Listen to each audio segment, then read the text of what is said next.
उद्देश्य इस संस्था को चलाने का यह है जो जहां तक हम नहीं पहुंच पा रहे हैं और समाज की वास्तविक जो कमी है उसको ये सहयोगी रूप से फ्री ऑफ कॉस्ट किसी कंपनी से फंड लेके कार्य करके गवर्नमेंट से अनुदान लेकर के किसी भी तरह से वो समाज का विकास कर सकते हैं। तो इसका उद्देश्य ये है, मतलब इसका काम ही है सामाजिक विकास करना। समाज में क्या करने से समाज का विकास होगा वही उद्देश्य होता है इसका। लेकिन आप लोग का क्या है, जो कुछ एनजीओ या कुछ एनपीओ अगर 10 रुपया आपसे किसी चीज के लिए मेंटेनेंस ले लिया तो आप क्या कहिएगा, ना ना ना नहीं फ्रॉड है, ये सब काम ना करते हैं, ठीक है। और यही कारण है भारत में 39 लाख एनजीओ है। कितना एनजीओ है? 39 लाख टोटल ट्रस्ट और सोसाइटी को लेकर के 39 लाख एनजीओ है। और ये 39 लाख एनजीओ में से 30 लाख एनजीओ में से ऐसे बैठा हुआ है, ठीक है, क्योंकि समाज में कोई समझने लायक है नहीं और हर एनजीओ के मालिक के पास समझाने की क्षमता नहीं। दोनों प्रॉब्लम है। सबसे बड़ी क्षमता वही है जो एनजीओ को समझाने की क्षमता नहीं है, इसलिए अभी क्या है, देखिए आप प्राइवेट चीज नहीं करते हैं तो प्राइवेट चीज में वो अपना क्या जोड़ेगा, प्रॉफिट। प्राइवेट कंपनी क्या जोड़ती है अपना प्रॉफिट, मतलब उसका काम का मेन मोटो क्या होता है, प्रॉफिट। लेकिन यहाँ पे क्या होता है, यहाँ पे सहयोग। क्या होता है? सहयोग। मतलब कभी भी ये जो है इसकी बराबरी नहीं कर सकता, फिर भी आप प्राइवेट स्कूल के लिए जो है मतलब सपोर्ट कर देते हैं और सामाजिक संस्थानों को सपोर्ट नहीं मिलता है, सोसाइटी को सपोर्ट नहीं मिलता है, ट्रस्ट को सपोर्ट नहीं मिलता। हाँ, इसको सपोर्ट कहाँ मिलेगा, जब कोई धार्मिक कार्य करेगा, ठीक है, तो इसको सपोर्ट मिल जाएगा। धर्म में मंदिर बनाना है, तजिया निकालना है, क्या समझे, तो इसको सपोर्ट मिल जाता है। तब आप लोग के पास 5-5 9,000 रुपया हो जाता है। लेकिन वही अपने बच्चे के नाम पे जब आपके बीच में कोई प्रतियोगिता लेकर के आता है, कोई जागरूकता अभियान लेके आता है, अभी हमारा क्या है 300 रुपये में चलता है। पंचायत में शिक्षक के लिए एक्स्ट्रा क्लास के लिए हमने सिर्फ 300 रुपये में बच्चों के अनिवार्य शिक्षा को हमने उन तक पहुंचाने का पहले माता पिता की तरफ सहयोग दिया जाता है। क्योंकि ये क्या है, इसका एक सिद्धांत और है, ये जबरदस्ती नहीं कर सकता। क्या नहीं कर सकता है? जबरदस्ती नहीं कर सकता। दूसरा, जबरन फीस वसूली नहीं कर सकता। अगर किसी का मन है तो हम आपको चंदा दे काम करा तो किसी करेंगे, नहीं देना है तो नहीं करेंगे, पूरी तरह से वॉलंटियर स्वैच्छिक होता है। तो ऐसी संस्थानों को सपोर्ट कौन करेगा? हम, आप, क्योंकि हमारे विकास के लिए काम करेंगे, ठीक है। और हम आप सपोर्ट नहीं करते हैं और समय के साथ क्या होता है, ऐसी संस्थाएं कंपनियों से पैसा लेती है, पेपर पे वर्क करती है और विकास खत्म हो जाता है। ऐसा नहीं कि इस कंपनी को फंड नहीं है, ठीक है, लेकिन फंड कब मिलेगा, जब काम होगा समाज में तब ना फंड मिलेगा जी। और नहीं, काम नहीं करने दीजिएगा तो जो बड़े बड़े पूंजीपति लोग हैं वो क्या करेंगे, कुछ देंगे और कुछ लेंगे और विकास खत्म हो जाएगा। 2%, ठीक है, 2% सीएसआर देना गवर्नमेंट के रूप से अनिवार्य है एनजीओ को। जो एनजीओ काम करती है उसको 2% की सहायता उसके प्रॉफिट में से एनजीओ को देना अनिवार्य है, जो बड़ी बड़ी कंपनियां हैं उसको। लेकिन ये 2% किसको मिलेगा? जो एनजीओ काम करेगा, ठीक है। और काम कैसे करेगा जब सोसाइटी सपोर्ट नहीं करेगा? और ये रीजन क्या होता है, 2% में से 0.5% फंड जो है सो डिस्ट्रीब्यूट होता है और 1.5% फंड फिर से सरकार को टैक्स के रूप में चले जाता है।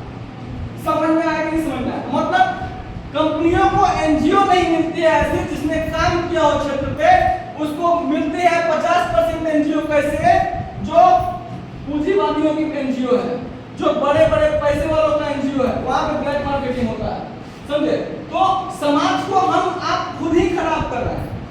समझ में आया कि नहीं समझ में? कितना अच्छा योजना है प्रतिभाओं का पहचान, ठीक है।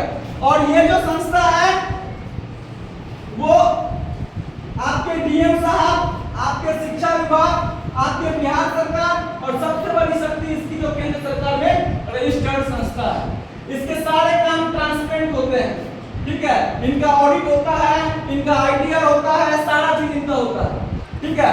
तो ये क्या है, एक ट्रस्टेड संस्था है। लेकिन भारत के लोगों को इस पर ट्रस्ट कम है।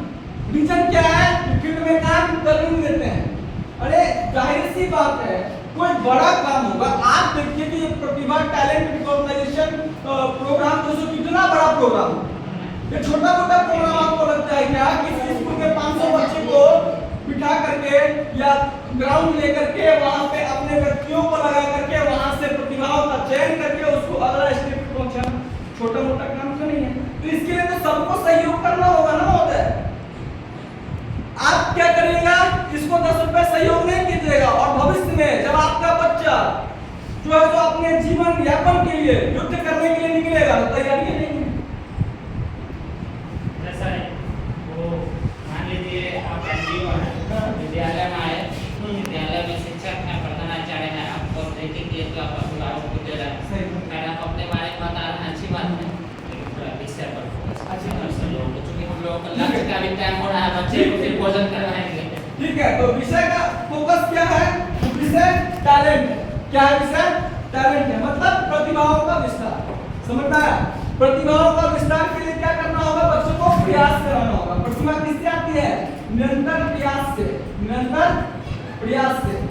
तो बच्चों को प्रयास कराइए, खेलने में, गीत में, शिक्षा में, जिसमें बच्चा रुचि है, जो इसमें आप विकसित करना चाहते हैं बच्चे को। ठीक है, हर 6 महीने में हमारी प्रतिभा का जो है मतलब समारोह होगा।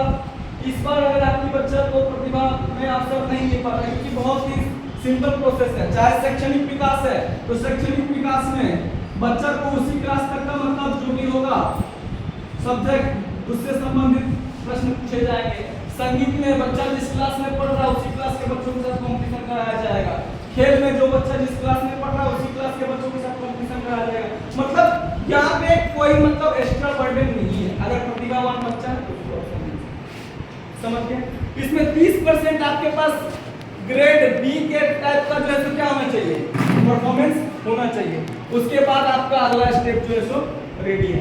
प्रखंड स्तरीय जो है प्रतियोगिता है, जो भी रिजल्ट होगा, जो भी प्रोत्साहन राशि, शैक्षणिक सहयोग या जो भी XYZ है वो आपको प्रखंड स्तर पे मिलेगा। जो बच्चा 30% मतलब 50 में से 30 क्वेश्चन को बना करके सही करके निकलेगा तो उसको फिर प्रखंड स्तर पे ये 30-30 वालों का जितने पंचायत है आपके ब्लॉक में उसका 30-30% वालों के बच्चों के साथ में जो है कॉम्पिटिशन होगा।